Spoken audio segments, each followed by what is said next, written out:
Hello friends, ಎಲ್ಲರಿಗೂ ನಮಸ್ಕಾರ. Think easy ಚಾನಲ್ಗೆ ಸ್ವಾಗತ. ಇವತ್ತು ನಾವು ಮಾತಾಡ್ತಾ ಇರೋದು ಇಂಡಿಯಾ ಪಾಕಿಸ್ತಾನ್ ವಾರ್ ಬಗ್ಗೆ. ಸೊ ಸ್ವತಂತ್ರ ಸಿಕ್ನಾಗಿಂದ ಇವತ್ತಿನವರೆಗೆ ಭಾರತ ಹಾಗೂ ಪಾಕಿಸ್ತಾನದ ನಡುವೆ 4 ಬಾರಿ ಮೇಜರಾಗಿ ವಾರ್ಗಳಾಗಿರ್ತಕ್ಕಂಥದ್ದು. Indo Pakistani war 1947ರಲ್ಲಾಗಿತ್ತು.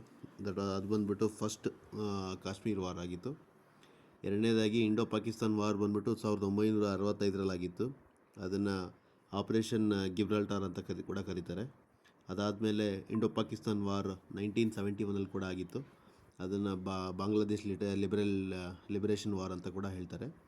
ಹಾಗೆ ನಾಲ್ಕನೇದು ಬಂದುಬಿಟ್ಟು ಇಂಡಿಯಾ ಪಾಕಿಸ್ತಾನ್ ವಾರ್ 1999, ಅದನ್ನು ಕೂಡ ಕಾರ್ಗಿಲ್ ವಾರ್ ಅಂತ ಕೂಡ ಹೇಳ್ತಾರೆ. ಸೊ ಈ 4 ಮೇಜರ್ ವಾರ್ಗಳು ಆಗಿರ್ತಕ್ಕಂಥದ್ದು.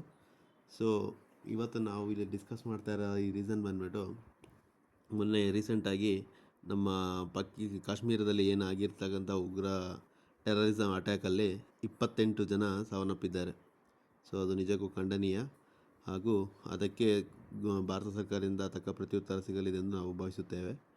ಸೊ ಪಹಲ್ಗಾಮ್ನಲ್ಲಿ ಅಟ್ಯಾಕ್ ಆಗೋಕ್ಕೂ ಮುಂಚಿನ ದಿನ ಆ್ಯಕ್ಚುಲಿ ಅಲ್ಲಿ ಏನಾಗಿತ್ತು ಅನ್ನೋ ವಿಡಿಯೋ ಬಂದುಬಿಟ್ಟು ನಮ್ಮ ಸದ್ಯದಲ್ಲೇ ಪ್ಲೇಸ್ ಮಾಡ್ತೀನಿ. ಸೊ ಅಲ್ಲಿ ಬಂದುಬಿಟ್ಟು ಟೂರಿಸಮ್ ಕ್ಲೋಸ್ ಆಗಿತ್ತು. ಆ್ಯಕ್ಚುಲಿ ಅದು ನಾರ್ಮಲಾಗಿ ನೀವು ನೋಡಿದ್ರೆ ಜೂನ್ನಲ್ಲಿ ಟೂರಿಸಮಿಂದ ಓಪನ್ ಆಗಿ ಅಂಟಿಲ್ ಡಿಸೆಂಬರ್ ಜನವರಿವರೆಗೂ ಓಪನ್ ಇರ್ತಕ್ಕಂಥದ್ದು. ಬಟ್ ಈ ಮಂತ್ ಅಂದರೆ 2 months ಅರ್ಲಿ ಯಾಕೆ ಓಪನ್ ಆಯಿತು ಆ ಟೂರಿಸಮ್ ಪ್ಲೇಸ್ ಅನ್ನೋದೇ ಇವಾಗ ಎಲ್ಲರ ಒಂದು ಯಕ್ಷ ಪ್ರಶ್ನೆ ಆಗಿದೆ.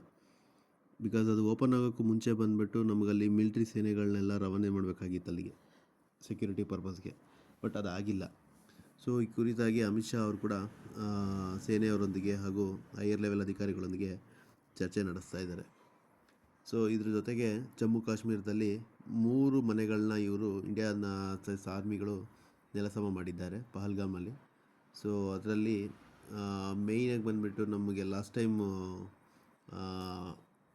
ಪುಲ್ವಾಮಾ ಅಟ್ಯಾಕಲ್ಲಿ ನೇತೃತ್ವ ವಹಿಸಿದಂಥ ಆದಿಲ್ ಹುಸೇನ್ ಠಾಕೋರ್ ಅಲಿಯಾಸ್ ಆದಿಲ್ ಗುರ್ರೆ ಅವರ ಮನೆಯನ್ನು ಕೂಡ ನೆಲಸಮಗೊಳಿಸಿದ್ದಾರೆ. ಸೊ ಈ ಥರ ಇಂಡಿಯನ್ಸ್ ಆಲ್ರೆಡಿ ಇವಾಗ ಇದಕ್ಕೆ ಪ್ರತೀಕಾರ ತೀರಿಸ್ಕೊಳ್ಳೋದಕ್ಕೆ ಸ್ಟಾರ್ಟ್ ಮಾಡಿದ್ದಾರೆ. ಸೊ ನಿಮಗೆಲ್ಲ ತಿಳಿದಿರೋ ಹಾಗೆ LOC ಆಗಲೇ ಪಾಕಿಸ್ತಾನ ತನ್ನ ನೈಋಬುದ್ಧಿಯನ್ನು ತೋರಿಸ್ತಾ ಇದೆ. LOC ಆಲ್ರೆಡಿ ಮಿಲಿಟ್ರಿ ಸಮೇತ ಅವರು ಎಂಟರ್ ಆಗಿದ್ದಾರೆ.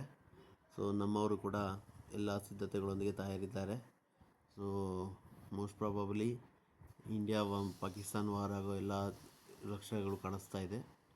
ಸೊ ಯುದ್ಧ ಒಂದೇ ಅಲ್ಲ, ಸೊ ಅದಕ್ಕೆ ತಕ್ಕನಾಗಿ ಇಂಡಿಯಾದವರು ಕೂಡ ರಾಜತಾಂತ್ರಿಕ ಹೊಡೆತ ಕೂಡ ನೀಡಿದ್ದಾರೆ. ನಿಮಗೆಲ್ಲರೂ ತಿಳಿದಿರೋ ಹಾಗೆ ಸಿಂಧು ನದಿಯನ್ನು ಕೂಡ ಸ್ಟಾಪ್ ಮಾಡಬೇಕು ಅಂತೇಳಿ ಆಲ್ರೆಡಿ ಪ್ರಸ್ತಾಪನೆ ನಡೀತಾ ಇದೆ. ಅದರ ಜೊತೆಗೆ ಇನ್ನೂ ಹಲವಾರು ಕಾರ್ಯಕ್ರಮಗಳನ್ನು ರಾಜತಾಂತ್ರಿಕ ನಡೆಯಲ್ಲಿ ಯಶಸ್ವಿಯಾಗುತ್ತಾರೆ ಭಾರತ ಎಂದು ನಾವು ಭಾವಿಸುತ್ತೇವೆ. ಸೊ ಇದು ಇವತ್ತಿನ ಸಮಾಚಾರ. ಮುಂದಿನ ವಿಷಯದೊಂದಿಗೆ ನಾಳೆ ಸಿಗುವ. Thank you. Please do like, share and subscribe.